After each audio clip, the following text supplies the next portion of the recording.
Hello, and welcome to Cinema Wellman. I am your host, David, and today we're going to take an in-depth look at a film series that began in 1980, the year I graduated from high school. Although it may seem like Marvel created the movie series, there are currently 40 MCU films and counting, the concept of a film series has been around for a very long time. Characters such as Boston Blackie, Tarzan, Bulldog Drummond, and Charlie Chan all had extremely successful series of films that ran as B-movies in the 40s and 50s. A favorite of mine is the Bowery Boys series with 48 films to their credit. I used to watch one before the football game started on Sundays at Grandma Lou's. Channel 5 in New York played one every Sunday that ended just in time. Great memories of that. Did you know that there are 49 Scooby-Doo movies? Although an overwhelming majority of them are straight-to-video movies as opposed to theatrical releases. Getting a little more current, there are 13 movies in the Star Trek series and 14 Spider-Man movies. Maybe more since they seem to make them weekly. There are 14 X-Men movies. Hard to believe that. I would have guessed 5 and lost that bet. There are 25 James Bond movies and 36 Godzilla movies. I believe I own 33 of them. The film series that we'll be ranking bottom to top today has 12 films to its credit. A dozen movies. Not bad.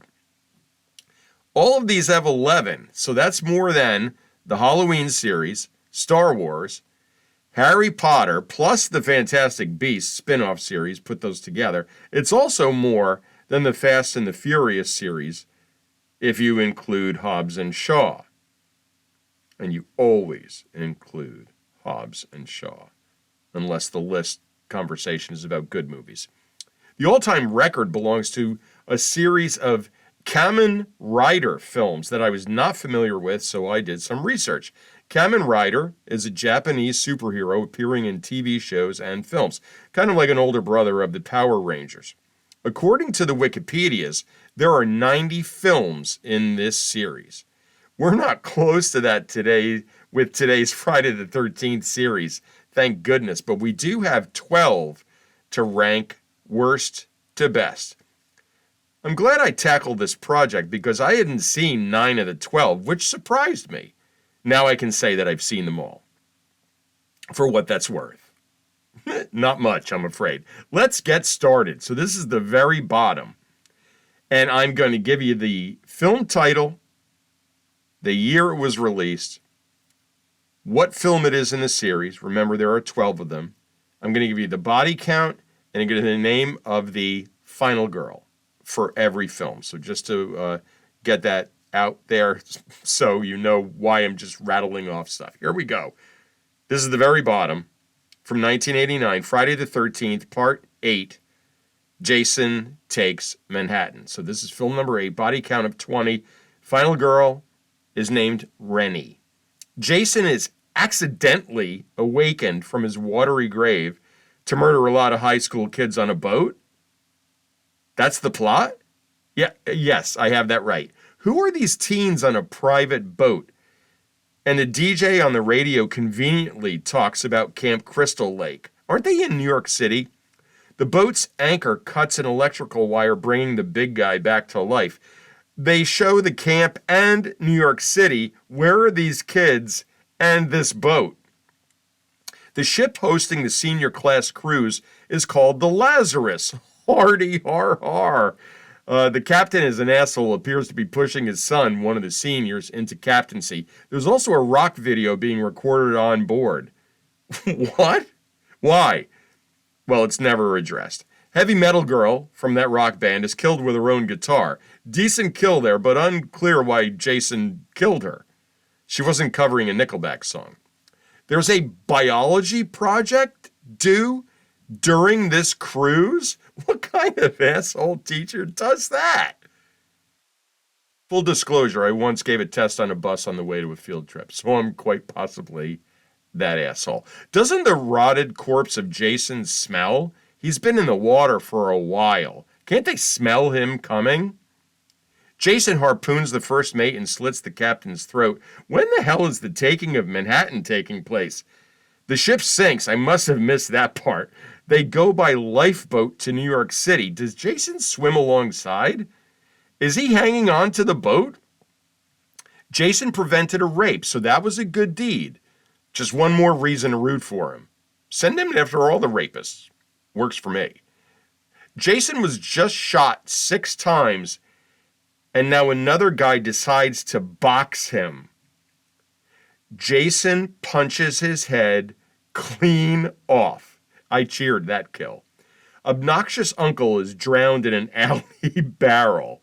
Final girl Rennie looks stunning for what she's been through. Ends with Jason on the subway. Jason gets third railed, but he gets up. They show Times Square, a seedy diner, alleys, but not nearly enough people around for this to pass as New York City. Next, from the bottom up, Jason Goes to Hell, The Final Friday from 1993. Film number 9, body count 24. Final girl, Jessica. The final girl's wearing a Mets hat. Or is she victim number 1? Well, she got naked, so I'm guessing she's victim number 1. Surprise! She was a decoy. She's a cop and it was a Jason ambush. Jason's head comes off. His heart flies out and lands on the ground, still beating. The flaming title opening credit does not explode. Jason's heart still beating on the autopsy table. I don't get this supernatural thing. The coroner eats the heart and becomes possessed by Jason. I don't get that. Dumbass kids take a cab to Camp Crystal Lake and joke about, here's the quote, smoking a little dope, having premarital sex, and getting slaughtered. Guy later refers to his penis as Tony the Wonder Llama, earning this film an automatic bomb. They dragged Aaron Gray into this. Ugh. Wait, he's supernatural and immortal, but a relative can kill him? Just how many people are being possessed by Jason? This is just really terrible. Jason's then stabbed by a family member in the chest, and things come out of the ground, and Jason sinks into the ground, and movie ends with the hockey mask on the dirt. Freddy's hand, Nightmare on Elm Street, comes out of the ground, grabs the mask, and drags it under the ground. Aren't they one movie early with this teaser? This is number 9. Freddy vs. Jason is number 11. They are early. I read that a script couldn't be finalized in time, so they made Jason X or Jason 10 instead. And Jason X is actually next up on the chopping block. Well deserved, I may add. From 2001, Jason X, film number 10 in the series, body count of 25. Final girl, none. Top body count in the series with 25. So Jason's not dead. How? And then a decision is made to freeze him and send him into space. That's the solution. This takes place on a spaceship. What kind of facility is this? Don't they pay their electric bill? Everything is way too dark to do any science. Evil scientist wants to study Jason because of his regenerative powers. They're outlawing hockey in 2024. All attempts at predicting next year, the future, 2024, made in 2001 are hysterical. Didn't anyone know how to write characters in action movies ever? They're always so one-dimensional and stereotypical. They're going to bring the frozen girl, the girl who was frozen with Jason, they're going to bring her back to life with him? She'll love that. This movie is so creepily sexist. The year is 2455, and men haven't evolved at all. I want Jason to kill every man on board this spaceship ASAP. A guy is shown trying to put nipples on a female android's breasts. The movie has time for this. Jason freezes a head and shatters it on the counter. Yeah, kudos. That's a good one. They should just jettison Jason into space, but they think they can make money off of him as well. I'll repeat my earlier thought. Kill them all, Jason. They think they're in some kind of aliens movie. They can't find Jason. Maybe turn on the fucking lights. Are these people scientists or soldiers? They continue to shoot Jason, even though it has been established that he cannot be killed with bullets. Here's a quote. He's okay. He just wanted his machete back. Awesome. Android blows Jason's head off and stabs him with his own machete. So now's a good time to send him into space. They don't. And he regenerates, and he has a new mask. What the hell's going on? Here's another quote. And this one's a good one. What the hell's going on? Jason fucking Voorhees is what's going on. That was pretty good. The shuttle with survivors disengages. The space station with Jason on it explodes. Jason's intact body, even though he was on this space station that just exploded, his intact body heads directly towards the shuttle when it's intercepted by an astronaut who is on a spacewalk. And they fall back to Earth, and the mask lands in a lake. Any guesses which lake? I mean, I know it's not a documentary, but next, from 1985, Friday the 13th, A New Beginning. This is film number 5. The body count is 19, and the final girl is Pam. Something smashes through the logo, revealing the mask. The 5th movie, and they've stuck to the plain font for the credits. This is boring. How does a chainsaw make no noise until a door is opened and then it's just full blast? I don't think it works that way. Do young women wear tops in the bathroom mirror, exposing their bare breasts, and say, "It's showtime," like Roy Scheider as Bob Fosse in All That Jazz? Do they? Well, they do in this movie. In this one, Jason will actually be Roy, the creepy paramedic, which means that Jason is really dead. They needed to take a stand on this issue. They keep going back and forth. There's a Porky's-esque amount of nudity, yet a ton was cut. The director, and this is what I read, the director was branded a pervert, and he once directed an adult film, which doesn't necessarily make you a pervert, no judgment, but he had a checkered past with the way he treated women in his films. Total judgment. Next, from 1984, Friday the 13th, The Final Chapter, film number 4, body count 10, final girl, hello Trish. This one begins with flashbacks of all 3 of the previous movies. I thought I was watching a trailer. It's 3 minutes long. The title is superimposed on the hockey mask, which then explodes. All 12 should have stuck with that. I came to expect the explosions. We have a Corey Feldman sighting. We have a Crispin Glover sighting. What kind of lunatic family drinks orange juice with dinner? Unless, of course, it's the always popular breakfast for dinner. Then all bets are off. Everything's acceptable, including mimosas. A girl brags about, quote, earning her reputation in 6th grade, end quote. What the fuck does that even mean? Peeping Corey Feldman watching a girl undress is hysterical. This movie isn't scary at all. It's actually really boring. Little Corey Feldman kills Jason? That was also hysterical. Who knew Corey Feldman was so funny? Here's a quote at the end about Corey Feldman, who just killed Jason. He's going to be fine. Yeah, is he though? Next, from 2009, Friday the 13th. So, this is the reboot of the original, kind of, in 2009 after the shenanigans in space and the fight with Freddy, which is coming up. Film number 12, So this is the last one. Body count of 14, and the final girl is Whitney. There's the obligatory campfire at which the tale of the original Jason is told.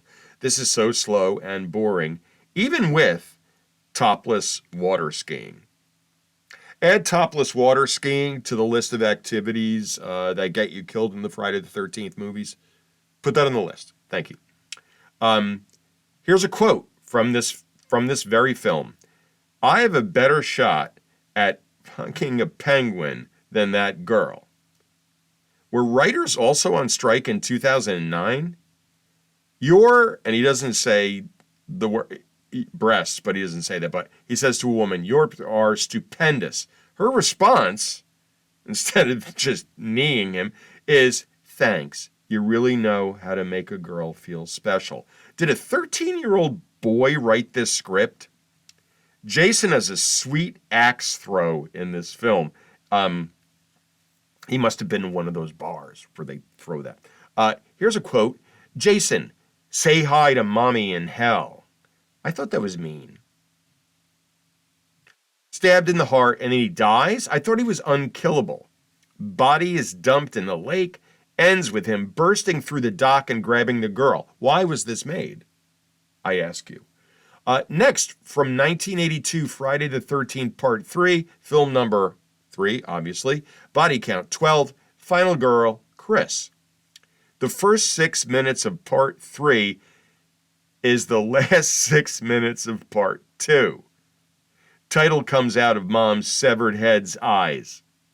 First in the series to show Jason with the hockey mask. And this is in 3D for some reason.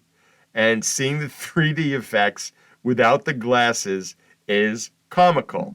It's like what they used to do on SCTV with Dr. Tongue's Evil House of Wax. Ooh, ooh, like this. Yeah, so that's what it's comical. This takes place the day after Part 2, so I can see why I stopped watching after this one. Can you actually shoot a spear gun in the air? Is that possible? I mean, right in the eye hole. It was a nice shot. Machete to the shoulder in Part 2. Hatchet to the head in Part 3. Jason survives this. So 3 ends the same way as 2 and the original end.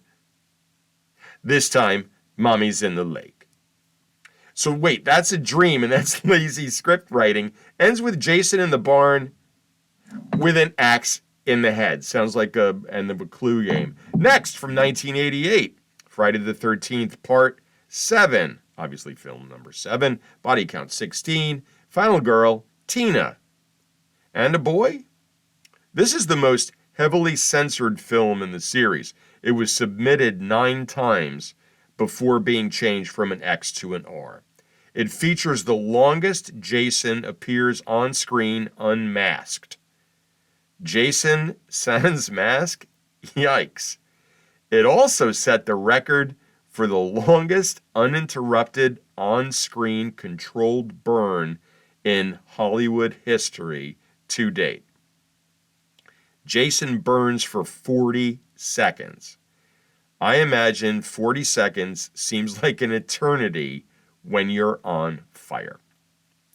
This is the last film in the series to rely on showing flashbacks of the other films. This one shows scenes from 4. Thank goodness they stopped that previously on Friday the 13th nonsense.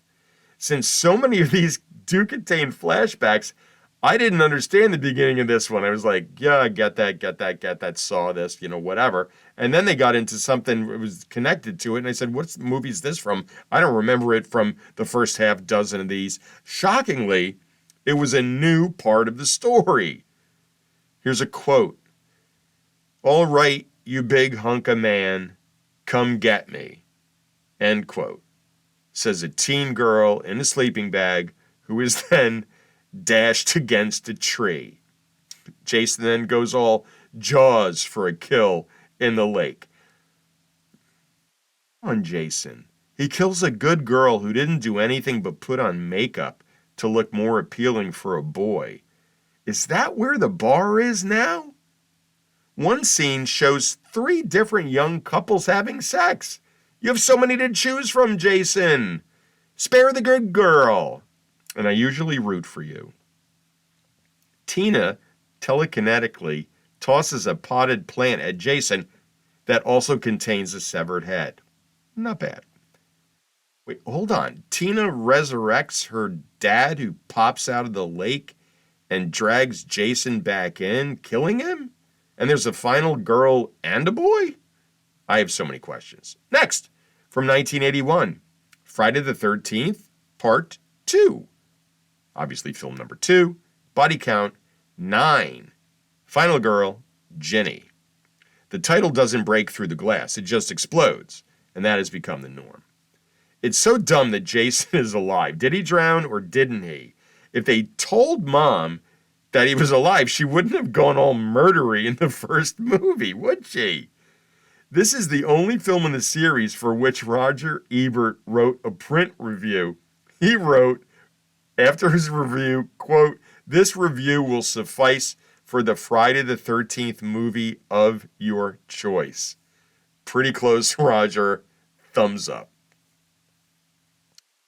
Girl takes a guy's hat and runs away. Who started that nonsense? Who told girls to do that? Girls did that in my high school in Newburgh, New York in 1980, and I see it in movies all the time. Why, girls? Why? We wear hats because we haven't washed our hair in days. And those hats are filthy, by the way. Don't put them on your head. Machete in the head. Backwards wheelchair down the steps. Jason with a burlap sack. We get it all. Kind of the same ending as the original, except for the close-up of the severed mom's head. Next, from 2003. So obviously, if you've been keeping score, these are the better ones. Believe it or not. From 2003, Freddy versus Jason. Film number 11, body count 24. Final girl, none. More and more flashbacks. I thought they were done with that. Is Freddy recruiting Jason? Jason gets kill number 1. Are they going to work together? Or are they going to be competing? Is Freddy going to be blamed? Freddy character is really pretty good. That's actually next October's project. All Nightmare on Elm Street movies ranked. I'll enlist Andrew's help for that episode. We were big fans back in the day. Here's a quote. "Anything is possible. God, you just don't get it." End quote. Or do we get it and you're just making this shit up as you go along? I enjoyed the Scooby-Doo van reference. That was well done. Freddy is toying with Jason in his dreams. We return to Camp Crystal Lake via a dream. Freddy and Jason have some decent battles, but they obviously can't finish each other off. Not early on, at least. Freddy stabs Jason right in the hockey eye holes. Freddy gets beheaded. How was he around if people weren't dreaming? Oh well, I'm sure they explained that and I missed it. We end with Jason walking out of the water, holding Freddy's severed head, and as he passes, Freddy's severed head winks at us. I like that. Next, from 1986, Friday the 13th, Part 6, Jason Lives. Film number 6, body count 18, final girl, Megan. They do a James Bond open with the credits. Jason walks by, turns, slashes, blood goes over the lens.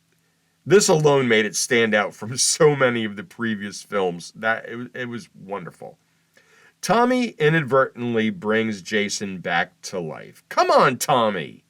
You're better than that. He then tries to burn the corpse alive, but Jason's open grave is struck by lightning, bringing him back to life. I hate when that happens. Hey, Tony Goldwyn is in this movie. Oh wait, not anymore. Drunken cemetery caretaker says, "Some folks have a strange idea of entertainment." He pushes so hard on that fourth wall. Good stuff. But comic relief in these slasher movies, like pure comedy, is so out of place. You could do the wink stuff, I guess, but I'm not sure why they ever thought they needed it. Pick a lane. don't walk that tightrope. Few evade the pavement. Is Camp Crystal Lake now Camp Forest Green? Not sure that would be allowed to happen. Sex in these movies is so 80s. Maybe they do all deserve to die.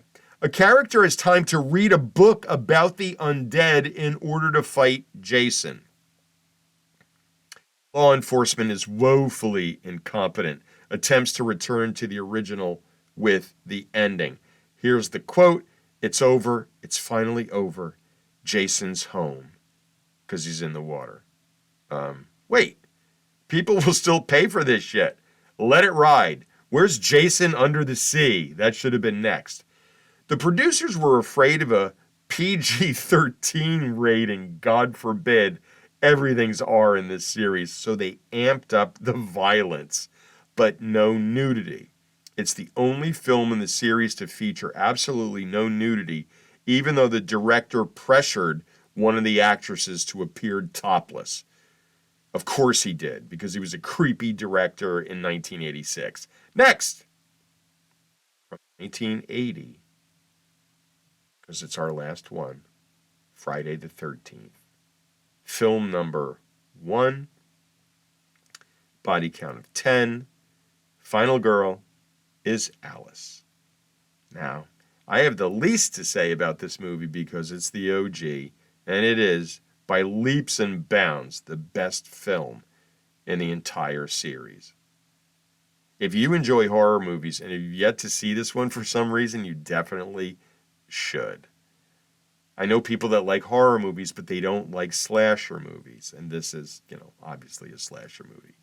I honestly enjoyed this entire project, but when I watched this one, saved it for last, of course, I was reminded of its impact on the horror genre and on pop culture.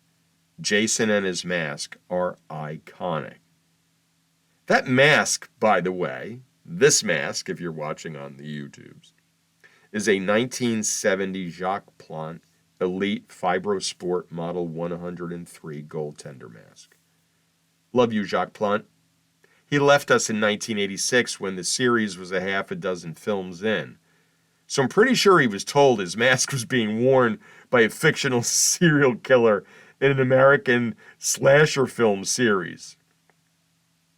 I'm also pretty sure his response was, "What?" And just two more tidbits about the original. The movie was filmed at Camp Novi Bosco, or Novi Bosco, not sure, in New Jersey. The camp is still in operation, and it has a wall of Friday the 13th from 1980, the original, memorabilia to honor that the movie was set there. I love that so much. In his review, Gene Siskel, I previously mentioned Roger Ebert, his partner, but Gene Siskel famously called director Sean Cunningham, quote, and this is a dandy, one of the most despicable creatures that has ever infested the film industry.